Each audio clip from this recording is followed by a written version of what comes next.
যারা বলে পিআর পদ্ধতিতে নির্বাচন চাই, ভাই সাহেব আপনারা পিআর পদ্ধতি বুঝেন? পিআর পদ্ধতি গায়ে দেয় নাকি খায়? বাংলাদেশের মানুষ বোঝে না, আমরা বুঝি।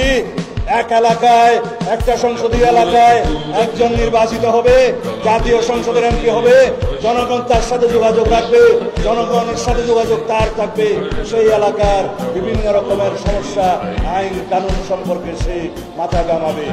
যদি আমরা পিআর পদ্ধতির নির্বাচন আমরা যেটুকু বুঝি, যেটুকু পড়েছি, তাতে দেখা যাবে ভোট দিলেন মিরপুরে আমিনুলকে, এমপি পাবেন সন্দীপের বাবুলকে। এই পদ্ধতির নির্বাচন বাংলাদেশের মানুষ চায়ও না, জানেও না। যারা হাত পাকা দিয়ে 16 বছর আওয়ামী লীগকে বাতাস করেছে, তারা নাকি কোথাও পিআর পদ্ধতি ছাড়া নির্বাচন চায় না।